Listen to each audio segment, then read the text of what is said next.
Sa mga sa pinunta natin dito sa Cornwall is etong cream tea. Dahil sila ay may pa-hot tub. Half chicken, half beef.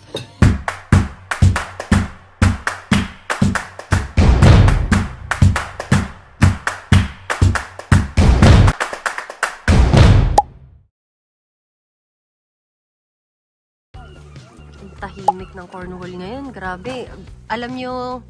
Alam ko maganda puntahan to every summer, pero itong winter is one of the best din dahil di ganun kadami yung tao.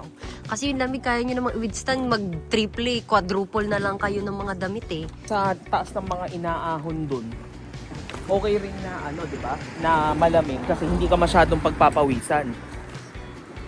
So, para sa amin, masayang pumunta dito ng autumn, wag namang winter. Autumn, yung mga tipong 4 degrees, 6 degrees. Hindi yung lalamigin kayo ng sobra. 4 degrees nung pumunta kami dito. So, galing lang. Greetings mga brad! Anong balita sa inyo? Siyempre, hindi talaga ako magpapahuli sa introduction ko, no? At yaman din lamang na nandito na tayo sa Cornwall. Bakit hindi pa natin subukan na mag-Cornish clotted cream sa pamamagitan ng cream tea? Yun kasi naman talaga yung pinupunta dito, yung clotted cream nila tsaka yung scones. Ang tanong, saan tayo makakahanap? Live Nation tayo dun sa King Arthur's Arms na yun.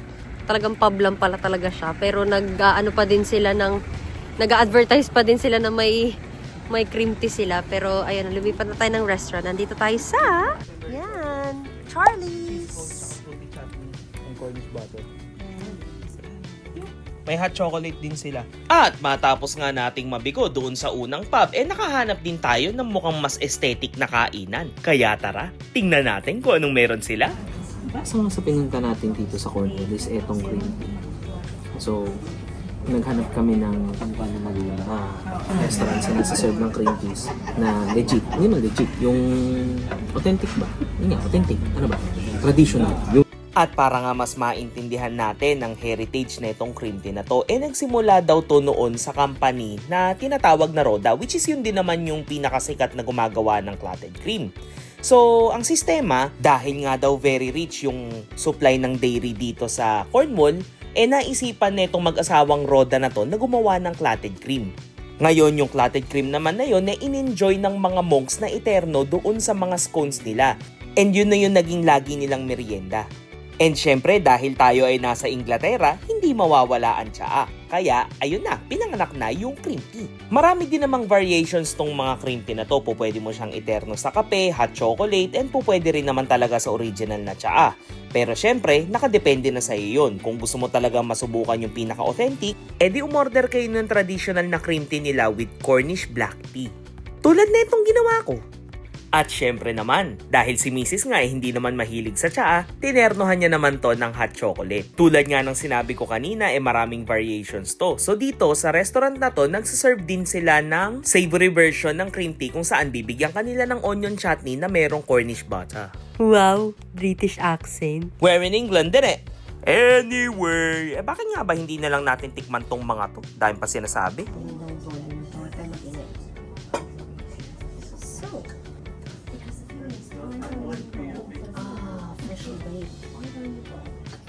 Jam first. Is that the correct way, he says? Jam first. Super different no itsura niya sa nabibili natin sa Kroger. Talagang parang ng bagong gawang cream. At oo nga pala, ilang siglong debate na nga pala kung alin ang uunahin mong ipahid. Yung jam ba o yung cream? Well, ang sabi nila, wala silang pakialam basta pagka nasa Cornwall ka, unahin mo muna yung jam. Tapos yung cream. Anong dahilan? Para daw malasap mo yung lasa ng cream. So sa akin, chutney first. Chutney.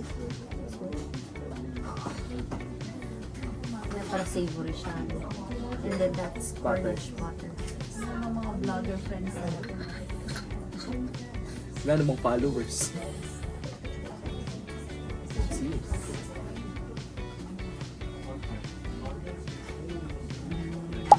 Nakikita ba? Nagpapano?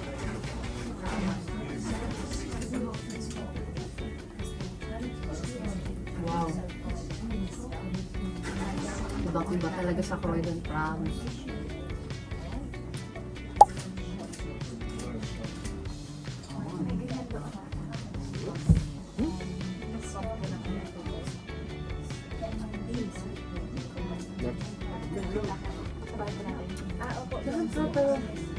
nakakalood. Ngayon ko pinagsisisihan bakit nga ba hindi ako nag-traditional. Ang sarap pala talaga nun. Pero syempre hindi natin matatry yung ibang variations kung di natin susubukan, di ba? So, sinimot ko yung clotted cream saka yung jam. Sa kalahating scones. Nalalaglag na. Kaya nga, ito na. Yum. Mm. Mukbang. Order ko na siya.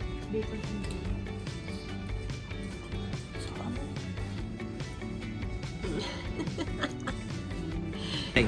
So, kakatapos lang namin mag-clotted cream. Mag-cream tea.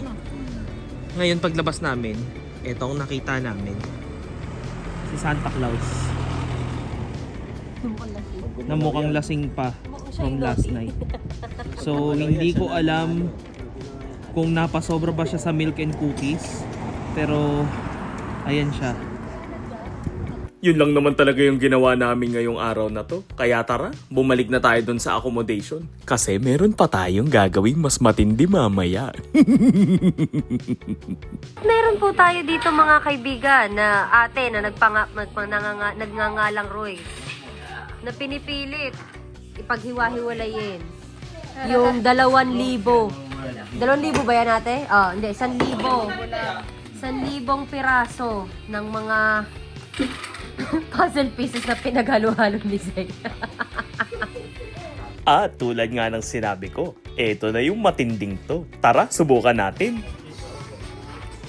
Oh my God, ang lamig. So, bakit tayo nandito sa labas? It's because we're gonna go here. Wow, At yan na nga ang highlight ng aming stay dito sa Bosini Bay. Dahil sila ay may pa-hot tub. Habang yung mga tao dun sa loob ay nagkakaabala-abala sa paghihiwalay ng mga eme na yun. So yan, join na ako kay Mrs. At kahit pa nga 4 degrees dito sa labas, hindi talaga kami magpapapigil. Bakit? Tulad nga sa sinabi ko nung unang episode, kasama sa binayaran natin to. At syempre naman, hindi dapat mawala sa mga ganitong bakasyunan ang masarap na kainan. Kaya naman, naisipan ng inyong lingkod na magdala ng goose. Hindi pa namin natitikman to talaga, pero syempre, bakit hindi natin subukan ng sabay-sabay? Ang sabi sa Google, etong goose daw parang beef na nagkatawang manok.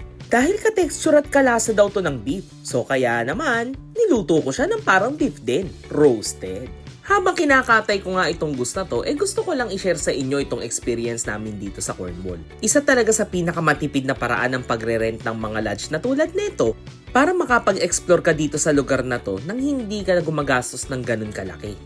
May i-recommenda ko nga rin sa inyo na magdala kayo ng mga ganitong klaseng pagkain para hindi kayo kain ng kain sa labas. Kasi alam naman talaga natin na itong bansang to, kung nasa ng tourist destination, nandun lahat ng gastos.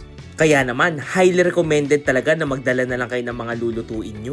O siya, hanggang dito na lang. Kita-kita tayo sa next episode. Salamat sa panonood. Bye-bye!